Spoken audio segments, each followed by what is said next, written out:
call the meeting to order, and we will begin with the land acknowledgement. We would like to acknowledge that we gather on the ancestral homelands of the Coast Salish people, specifically Nooksack and Lummi tribes, who have lived in the Salish Sea Basin throughout the San Juan Islands and North Cascades watershed, time immemorial. On behalf of everyone here, we want to express our deepest respect and gratitude for our Indigenous neighbors, Nooksack and Lummi tribes, for their enduring care and protection of our shared lands and waterways. Next up is the pledge of allegiance. Pledge allegiance to the flag of the United States of America and to the republic for which it stands, one nation, under God, indivisible, with liberty and justice for all. Thank you, and I'm pleased to see a good audience here today. Always welcome at the school board meetings.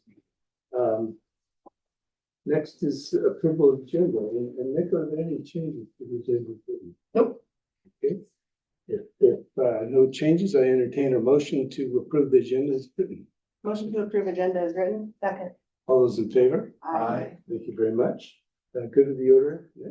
Yeah, I wanted to start off by acknowledging that it's Education Support Professionals Week. So the buildings have been doing a few different things to celebrate those folks that are either our paraprofessionals, our secretaries, those folks that support all the educational work that's going on in the classroom, because we know it takes a whole village to support those kiddos. So I want to acknowledge those people who do that hard work day in and day out.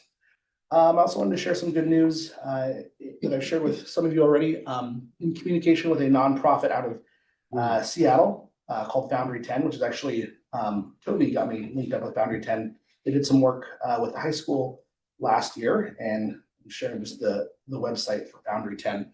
I reached out to them this year to look at some continued funding, and I shared with them the approximate cost of junior high athletics, as well as the approximate cost of the activities bus, the late run bus for 25-26 school year. And they've committed to providing us $225,000 to support those efforts. So really appreciative for that partnership. And yeah, there's a great organization who do great things for schools. Yeah. Yeah. So Tammy, we will definitely want to send a thank you note from the board for that. So that's what I have for good the order. Well, thank you very much, Nick. You're welcome. Next up is consent agenda. I entertain a motion to approve the consent agenda. Motion to approve consent agenda. Second. All those in favor? Aye. Thank you. Next up is information from audience. Tammy, we have anyone signed up? And Russ, you had asked me to display a visual timer this week. So I have that available. Would you just like me to share that? Yes, I will.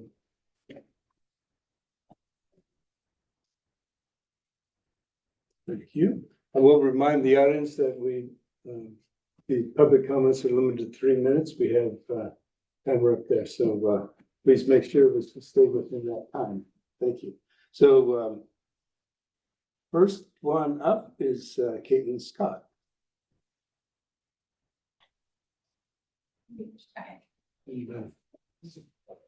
Welcome.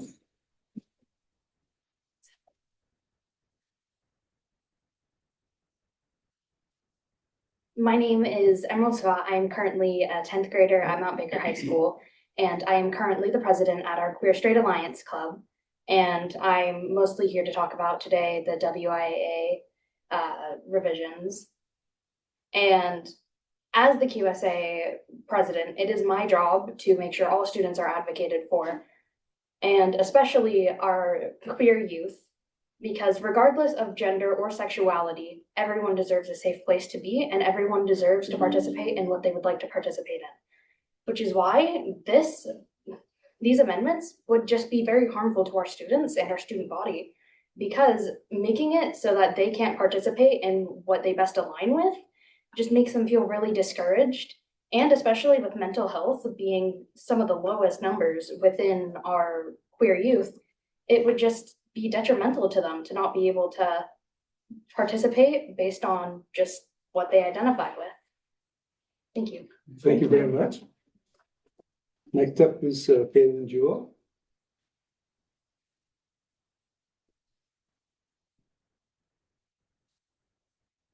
Welcome back. Thank you. Hello, my name is Caitlin Jewell, and I'm here today to speak on why it is vital that you oppose the amendment to the WIAA Constitution banning trans women from participating in women's sports. I want to point out the fact that I'm missing practice for the sport I love to be here today. I'm also here today without a black or white stance on this topic because I recognize the issue's complexities. I'm here today to bring light on why this would be detrimental to our students and school. I've had many conversations about this topic, which began with my mom and I talking about the trans beach volleyball player from Boise State and the controversy surrounding it. This transitioned into a conversation about what I would do if I missed state for triple jump by one person and there was a trans athlete that made it and I didn't. My mom and I had this conversation not knowing that our JV volleyball team would face the same issue the next day at our game against school.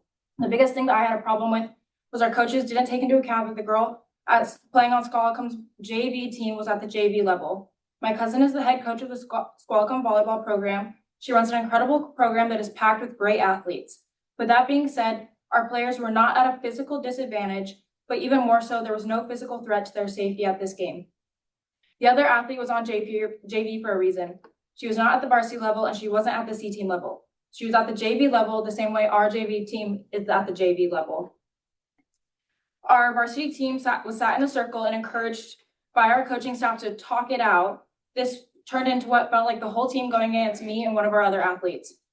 The thing that was most ironic to me was that the girls on our varsity team who had the biggest issue with our JV team playing against a trans athlete were the first ones to beg our adult male coach to hit and serve at us at practice. They didn't see a biological threat then. I was fully prepared to not play in our varsity game but if our coaches pulled our JV team, and I made that very clear. I've been playing sports with Baker's name on my jersey since I was 8 years old. In those 10 years, I have not once been ashamed to wear Mount Baker's logo, but during this game, I wasn't only ashamed, but I went to their athletic director and principal afterwards to apologize for the way that the adults representing our team had acted. Additionally, I want to point out that by surrounding this amendment, it is a direct violation of federal law. Title IX, quote, prohibits sex-based discrimination in education programs and activities that receive federal funding, encompassing areas like athletics, academic programs, and student conduct, including sexual harassment and assault. I'm afraid I have to remind you that you all took an oath that says, in part, quote, I will support the Constitution and laws of the United States and the Constitution and laws of the state of Washington. You all have an oath to uphold. And by voting to support this amendment, you are breaking your oath, but more so, you are putting our school at great risk for a major lawsuit. And I shouldn't have to remind you that we do not have the budget to get sued. You have the duty to not politicize our school. Thank you very much. Next one up is Cameron Jewell.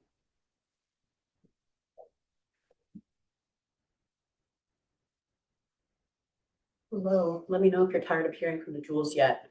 No, never. So my name is Cameron Jewell. I'm a 2022 graduate of Mount Baker High School. At Mount Baker School District, I played a lot of sports from the time that I was very young, but I also wrestled for 7 years. During those years, I wrestled both boys and girls in practice and in tournaments. Wrestling is one of the most I would argue physical sports, and it's kind of become a point of contention in this topic, especially because of its physicality. Regardless, I never felt the possible presence of transgender athletes threatened my experience at all. During my 4 years as a varsity athlete, I can confidently say that I was never concerned about the biological sex of any opponent that I faced. In any competition, you can complain about the differences between you and your opponents, what resources they have, what coaches they have, access to different opportunities. Yet it was deeply instilled in us as Mount Baker athletes that none of that mattered. We were responsible for performing our best despite who we were up against. These measures, including High School Amendment number 7 and High School Amendment number 8, are rooted in discrimination and lazily disguised as a means to protect women's sports. Transgender athletes only make up around 1.5% of high school athletes across the nation. The uproar over such few children who are simply trying to live a happy and fulfilling life is really disgusting. Although I take issue with the principles of these amendments, I also have concern with how they should be properly executed if they were to be adopted. Subjecting children to invasive medical examinations in order for them to pursue high school level athletics is an excessive violation of privacy, for such a low stakes competition. Over 80% of transgender youth have contemplated suicide and over 40% have attempted suicide. As a district, you have an obligation to provide a safe environment for children to freely express themselves without fear. These amendments impede on that ability to cultivate such an environment of safety. I'm hopeful that the district that I am so thankful to have grown up in and had such a great time participating in such sports and being an active member of that community, I hope that you guys allow other students to have an experience that is equally as fulfilling regardless of their gender identity. Thank you. Thank you very much. Next up is Toby Marston.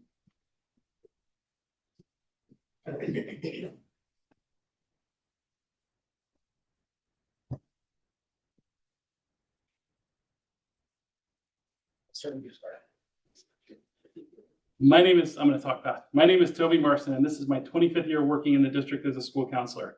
While I have presented many times in front of the board, this is the first time I have felt the need to come to a public comment as a concerned employee. I am here to ask the board to prioritize the hiring of an assistant principal on the secondary campus. First and foremost, student safety should be our top priority. Yet, we are the only high school in Whatcom County without 2 administrators on campus. Like all schools, we are navigating challenges such as vaping, bathroom misuse, student mental health concerns, and the general everyday struggles of adolescents. While our school is not unsafe, I find myself asking almost nightly, did we miss something? Are we doing enough to ensure every student is supported and protected? In 25 years, I have never questioned this as much as I do now. This is not because students have changed, nor because our community has changed. It is because we do not have the team in place to make sure we are keeping our most essential duties done, complete. We must prioritize student and staff safety every single day. Second, this situation is simply not sustainable. What you're asking me to do daily is impossible. Balancing being a full-time school counselor while also trying to serve as a part-time assistant principal is not only unrealistic, it pushes the ethical and at times legal boundaries of my profession. I want to stress that this situation will not improve next year. The college career counselor position has been eliminated, yet the district's mission statement commits to preparing all students for their chosen path after graduation. How do you plan to address this gap? While having an assistant principal is not a perfect solution, we believe it would at least give us the chance to continue supporting students and families with their post-high school goals. Without an assistant principal and without this position, I do not see how it can happen. Third, I want to highlight the opportunity costs of operating without an assistant principal. When Matt is unavailable, staff frequently turn to me for support. Every time I step in to assist a secretary with an issue typically handled by a principal, supervise lunch, run the lockdown drills, explain complex situations to Nick when he comes over, I'm not doing my job. Every time I'm not doing my job, I'm not working with our most at-risk and marginalized students. You should be letting me do my job. It is the norm for Matt and I, and Meg and I, to be interrupted frequently during a meeting. This is not how you would run your meetings. It's not how you probably run your workplaces. You shouldn't be running your schools this way. We can't do our jobs. People say, oh, Toby, we don't have any money. I don't believe that's true. Budgets reflect our values and priorities. Anything we fund beyond the state mandates is a choice. And while we are not wealthy, we have agency. We get to choose how we spend our money. So I guess I'm wondering, will you prioritize safety next year? Thank you. Thank you very much. Next up is Gregory Diekman.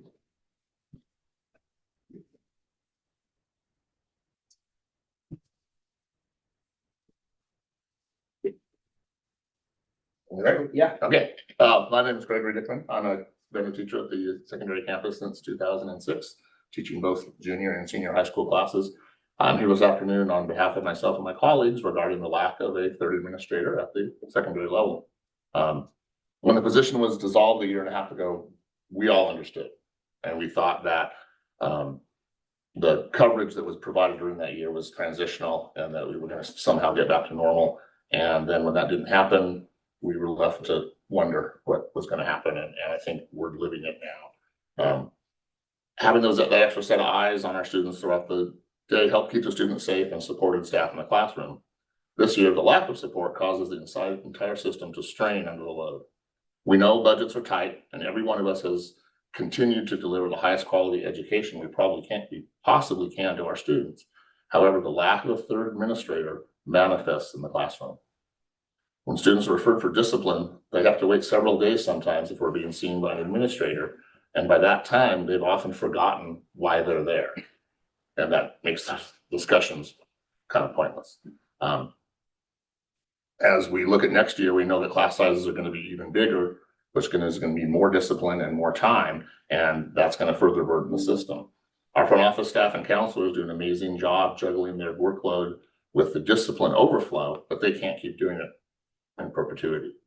Many of us open our classrooms before school, after school, and at lunch to alleviate the load during those high traffic times and pull some of the kids out and away from the chaos that you see out at lunch. And that helps during those times, but that's not a solution to the problem. It's just a Band-Aid. So I would encourage you to re-examine the budgetary priorities and search for solutions to provide administrative support to the secondary campus. Thank you for your consideration and thank you for your service. Well, thank you. Next up is Tim Stewart. I signed the wrong page. What's that? I signed the wrong page. Oh, okay, that's I'll fine. be on that. Yeah, well, we appreciate you coming. You don't want to do something extemporary? I think I Don't signed have the something wrong prepared. page Don't as have well. I didn't realize that there were. I'll get through this and then I ask everyone else in the audience that didn't sign up, and they get a chance to speak. But I go through the list first, but thank you for reminding me that. Don Kirkley? Yeah. I didn't prepare anything because that's just where I am. So I have one trimester left where I have skin in the game here, and my daughter graduates, thankfully.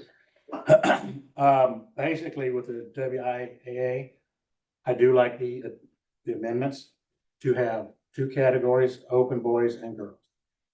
The reason I am here is just to say that. And I would also, another reason is to see who votes to let's join these amendments. So for future, I don't, like I said, I have one trimester left as a parent here, but I have a lot of friends that have kids junior high and high school. They're in athletics. I'm not speaking for them, but I see absolutely no reason. I know it's not going to change anything, but I do believe that we should make it plain and simple, that girls playing girls, boys playing boys, and have the open. That's absolutely fine. But we do need to have Mount Baker High School sign on to this with the other schools that already have. So at least ways, maybe somebody at the higher levels of the state will figure out that not everybody is on their bus. Because I believe that majority of people would like to keep everything separate. Nobody is being punished or anything else by not being allowed to play on the opposite sex team. But we need to do that, and that's about it. I was kind of rambling here, but I would like to see Mount Baker's name on that amendment. That would be a wonderful thing. Thank you. Next up is Meg Lee.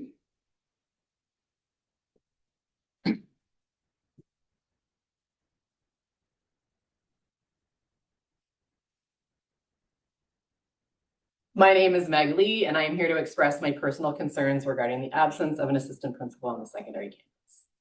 The path of my current career was not a straight line. Like a lot of us, I've had a lot of other jobs in other places. At 27, I left a career in Washington, D.C., and I moved to Western Washington in a very deliberate decision to leave behind a city and a livelihood that did not suit me. At 30, I went back to school to become a counselor. 18 years later, I am rewarded by my deliberate decision every day. I love where I live. I love my job. I love the people I work with, and I love the students I serve. That said, no job is perfect. I experience normal ups and downs in the workplace just like everybody else. However, over the past 2 years, the typical ebb and flow of my days at Mount Baker have changed dramatically. Because of your deliberate decision to forgo the hiring of a new assistant principal, you decided to give me a new job. I didn't need a new job, and I certainly did not want a new job, but I got one anyway. Don't get me wrong. In my time as a counselor at Mount Baker, I've had a variety of tasks and roles. Suicide prevention, teaching 11th grade comprehensive sex education, 9th grade success team, college and career planning, and working to open our now school-based health clinic that is open on our campus. I'm an enthusiastic team player. I rise to a challenge, and I love to learn new things. I appreciate being needed and helping others. And all the tasks and roles that I have listed above and that I have taken on are completely within the purview of my professional responsibilities as a school counselor, the career I chose. What I didn't choose was to have to sacrifice the time and attention I give to providing for the academic, career, and social emotional needs of my students, which is my job, so I can fill the vacant role of assistant principal. It's a job for which I never applied, I have never been trained, for which I am not financially compensated, and that puts me in situations that uncomfortably blur the ethical lines by which I am obligated to abide. And the super bummer of all of it is I'm not even very good at it. Oftentimes when I'm helping Matt, I end up creating more work for him, and I feel like that defeats the entire purpose and makes me feel shitty. I take on a lot, and I know my limitations. The situation in which I have been placed, in which my closest coworkers have been placed, is not sustainable. I cannot be the assistant principal. None of us can, because we have other jobs. Regardless of how this affects me or the coworkers, the greatest disappointment, frustration, and concern is how it affects the safety and well-being of our students. At the end of the day, we all find ourselves in the unenviable position of doing too many things half-assed. And that's a reality. But a lot of cases, half-assed can be good enough. But when it comes to the care, safety, and concern of other humans and our students, good enough is inexcusable and potentially criminal. My hope is that going forward, you prioritize student safety and staff sustainability. I hope you give someone else the opportunity to fulfill the job they've trained for and applied for, and whose sole focus is everyday student and safety campus. And in turn, please give me my job back, the one I trained for, applied for, the job I love, and the job I'm good at. Thank you. Okay, that ends the those who've signed up. So anyone else, if you'd like to come up and then make sure, state your name for Tammy's, for the record, please. My name is Rebecca Reardon, and these two individuals would be the prime example of why I'm here. Mhm. They are both, the young man is a sophomore, the young lady is a freshman. Both started as freshmen on the varsity level. Girls tend to stop growing when they hit puberty. Boys continue to grow into their early 20s. Tell me how that is fair to young ladies who have young men crossing over and playing against them. I don't mind that these students want to play. I'm more than happy to help them find an AAU program. I am happy to find them a coach.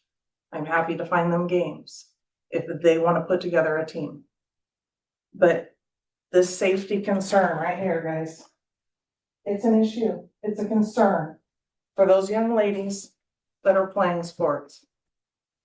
I really have nothing else to say.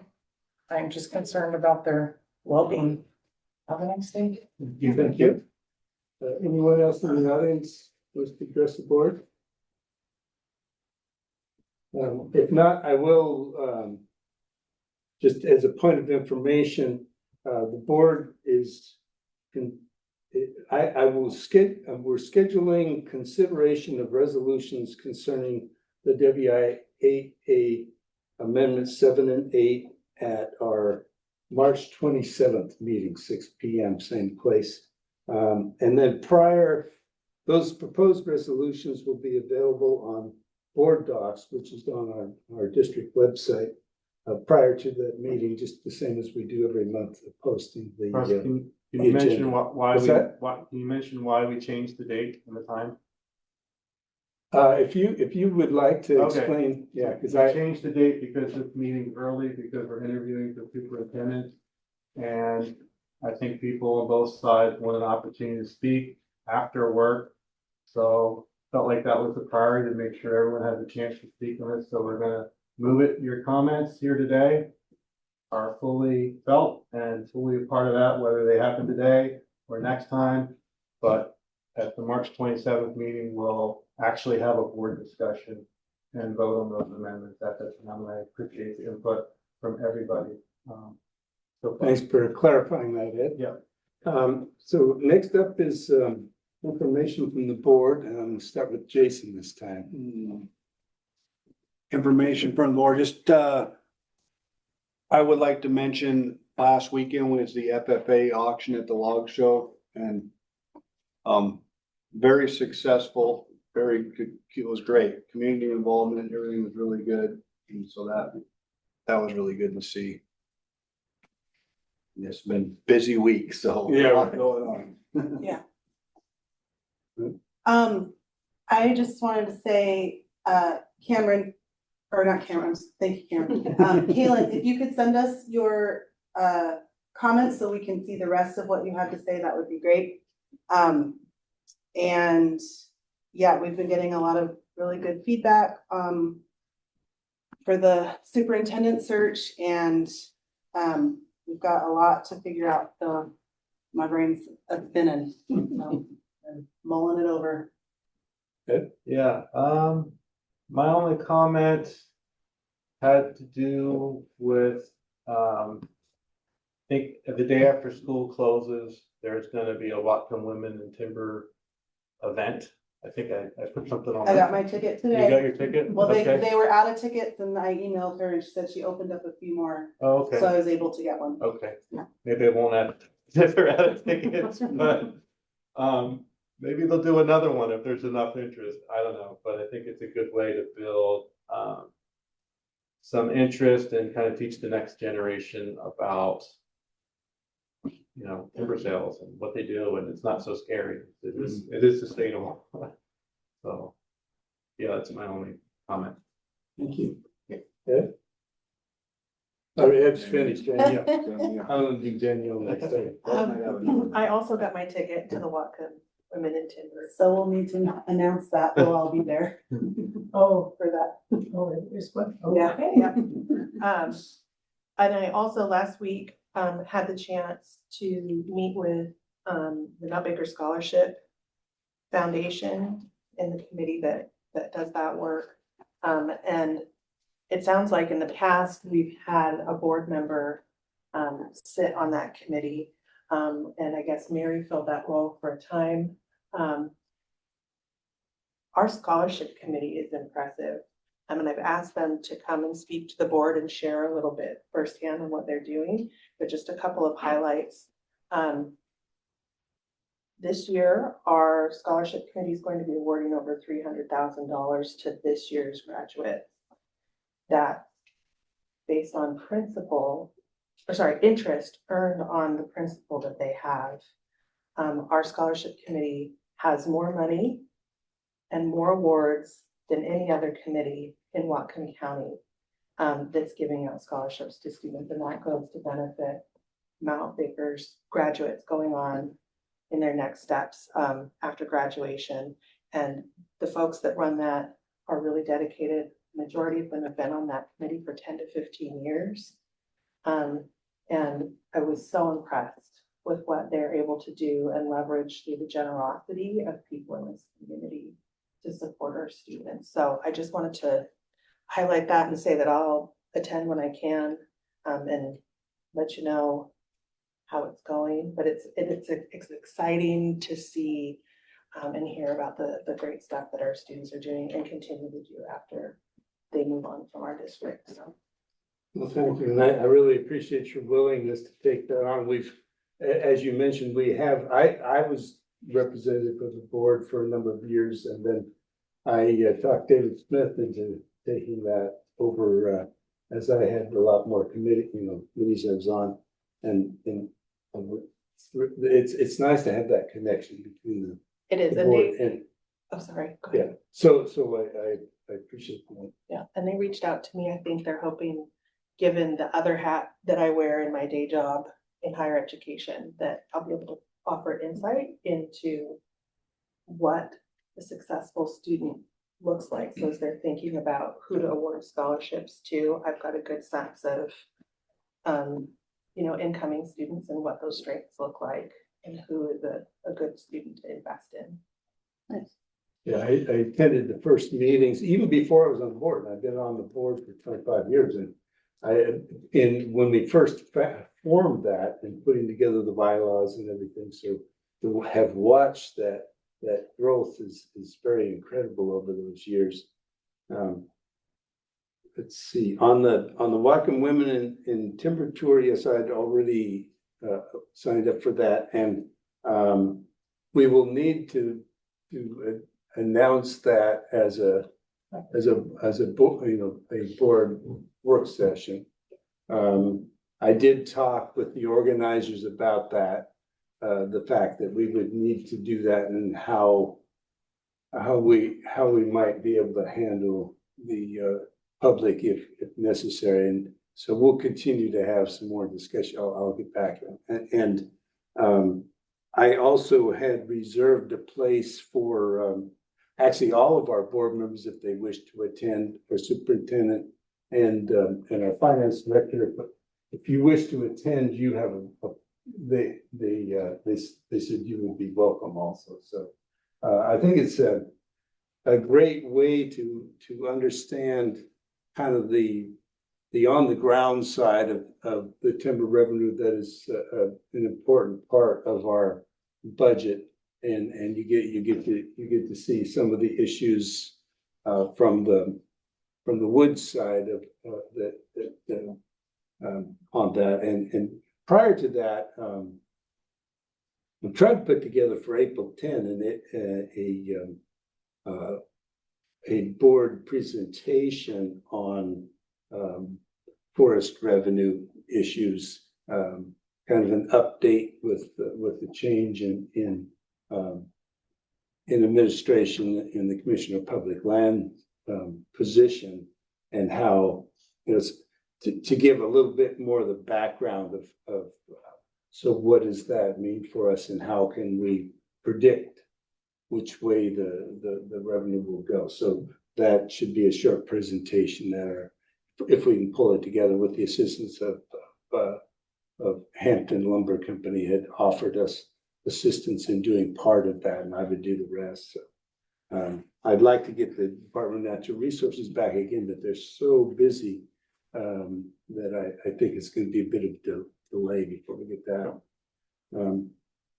So I this month, legislative visit with Mount Baker High School students, and Kaylin was one of the students, and that was just a delightful time. Nick was there, Brian, and first time for all of the 8 students from high school ASB to visit the state capitol. And I walked in with them to the rotunda. They looked up. It was quite an impressive thing. And then we visited each one of our legislators from the 40th and the 42nd district, and very, very strong voice from the students as to how the state budget has impacted their education, and that they were there to lobby on behalf of their younger brothers and sisters or other children in the community as they're coming up, since most of them were seniors. We had some sophomores, juniors, and very well spoken. And the legislators, I think, listen to students more than they do adults, which is understandable. They're living right in the middle of it. So that was excellent trip. Spent this, the superintendent search is taking a bit of time here now. And then the other thing I had on my list was the Board of Natural Resources meeting. And then I also met again with the new Commissioner of Public Lands, Dave Upthegrove. Had a chance to go over some of the impacts of the 6-month pause on older forest timber sales, which I think it's sinking in a bit more with him, because I was also meeting with him with the with all the people from the wildland fire response program, and how the challenges they face with pause and revenue in their day jobs. So I think we'll try to keep navigating on that one. So no solution yet, but But at least we're getting the word across. So that's all I had.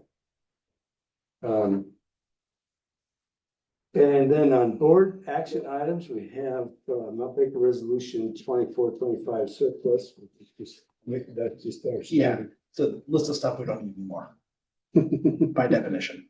Okay. Surplus. So do I'll entertain a motion on board resolution 2425-6. Motion to approve resolution 2425-6. Second. Those in favor? Aye. Thank you. And then next is superintendent report. Yeah, I think from a timing standpoint, I'll keep it a little bit brief. I wanted to provide as clear of an update on federal and state processes as possible to make sure people are informed as possible. I had a chance to meet with superintendents from across the ESD 189 last Friday. We met together, and this morning I met with the Whatcom County superintendents. So the information I'm sharing with you is not set in stone. It's just how the experts in the other Washington and Olympia are kind of reading the tea leaves a little bit right now. So from the federal level, as you've seen, there's been some big changes at the Department of Education. It's looking like long-term or short-term, long-term within the next year that the impacts to federal funding, looking like child nutrition will probably take the biggest hit as far as those reductions go. It looks like title programs, right now there's subtitles of Title I through quite a few numbers there. So what the best working theory is right now is that the title funds will remain intact, but it will most likely take the shape as a block grant for each state. So then the state of Washington would ask for those federal funds, and then it would be up to the state of Washington how to disperse those amongst the local districts. So that's the federal update I have. Again, nothing is set in stone. It's, as you guys know, it's still changing quite rapidly. Before you go on, yeah. Nick, I think at last meeting, Brian, you had supplied figures for the total federal funds of being approximately 3 million in our budget per year. Do either of you have the federal contribution to the child nutrition? What portion of that 3 million is the? I don't have that number at my fingertips. I don't know, Brian, if you do. I sure can for the next board meeting. Also, Yeah, I think if we could get, that's important for me to have that in my mind as we, and actually one of the near-term purposes, and I'd like, if you can send me an email as soon as possible, because I'll be speaking with our local legislators at the state level here. Go get it. Yeah, and in a couple of days, and I want to ask about what prep we have in case we lose that component, because and also, we're up the creek. yeah, also share a tool with you that OSPI has created that shows district by district the impact of federal reductions or the percentage of federal money in a district. So, the trend by and large is those that are rural and low income are the ones who are most impacted. So you'll see it's kind of a gradient map, and it's an interactive map. I'll share that with you all shortly. And you'll be able to see kind of how it varies district by district. Because it's gonna be important that districts are able to adjust to those changes. Mm-hmm. Yeah. It's for many of our children, this is where they get their nutrition. Mm-hmm. In the middle of the day. I mean, it's just, there's no way around that. So it's with the state budget challenges, that's the big question I have. Mm-hmm. How can we keep this? How can the state assist in Yeah, because I know that was, free meals for all students was one of the governor's priorities. However, I'm assuming that was a lot of that was predicated on the federal funding that he wanted the state to make up for that federal funding. But if that federal funding gets reduced, then that's more of a burden on the state. So I'll be curious. It looks like that the universal free lunch was tabled for this year, so it's not up for consideration anymore. But if that conversation does continue next year, it'll be interesting to see how those changes in federal funds impact that discussion. Well, I think the free and reduced lunch component is the critical part. Mm-hmm. I mean, the other is nice, but it's not as critical. Mm-hmm. Anything else on the, So federal food service, we received $589,000.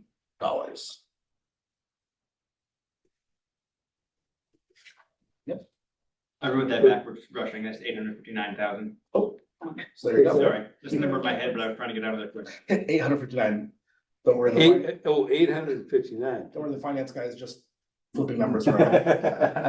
I was in a rush. I usually don't work fast. Thank you for getting on that, Brian. Like I say, I will need those figures here Yeah. shortly, so I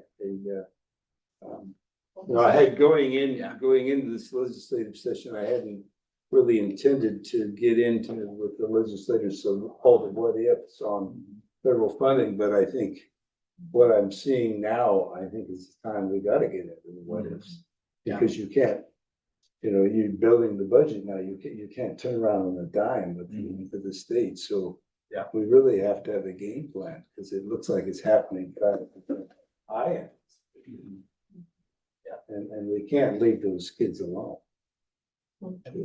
So, As far as the state level things go, it looks like there was not much of an appetite for transportation enrichment. So, of the big three, transportation's probably not one that there's going to be any change there. And I know that you had taken on the efforts of the national board. It looks like that's probably kind of not going to happen either. That's pretty well done as well. And we've been talking to our labor leaders, our teachers. So they're not gonna cut that. It looks like it is going to be. It is gonna be cut. Mhm, Okay. yeah, that's what it's looking like right now. That's still subject to change at the end of the sessions at the end of April. But that's what it's looking like, as you mentioned, the former governor and the current governor both support a pause on that bonus. And it's looking like that's what is probably gonna happen.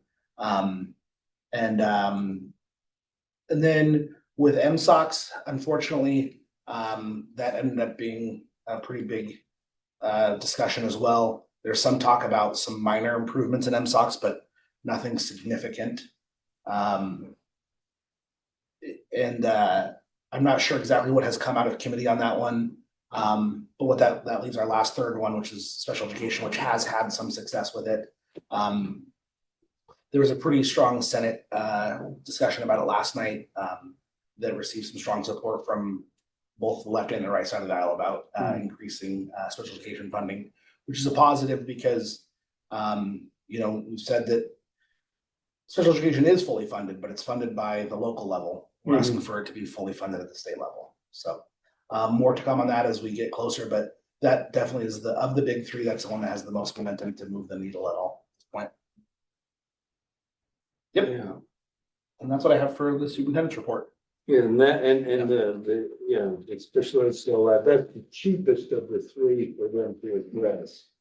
But it would give us, if not Baker, a disproportionate advantage in budget wise, because we have such a high level of identified special ed. Great. Okay, well, thank you very much. And next up is meeting schedule.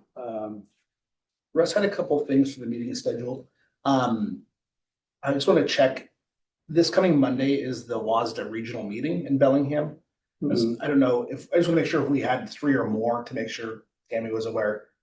Do you guys know if any? I signed up to go. I signed up. Anybody else? Okay, Just perfect. two. Just wanted to make sure there. And then looking ahead, looks like the date that we're going to aim for the CTE school board visit is going to be Friday, April 4th. Friday, which? April 4th. April 4th. Yep. What time? That was 9:30 to 11. So we just, yeah. April 4th. So we just meet out front of this building. We'll just walk over together. And so, that should be noted that will be the whole board. April 4th. Yeah. Is everyone able to attend that? What was the date? It's April 4th. It did look like it had 6 votes, so hopefully you guys are all continuing. At least that's how I read the response. Yeah. Friday before spring. Yeah. Yep.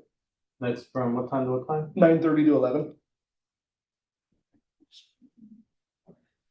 Okay, well, thank you, and that, we will reconvene here at 5 o'clock. So that ends the board meeting. Thank you. Thanks.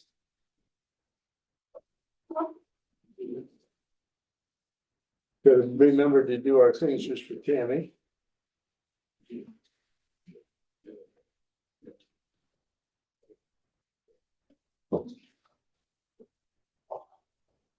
Thank you.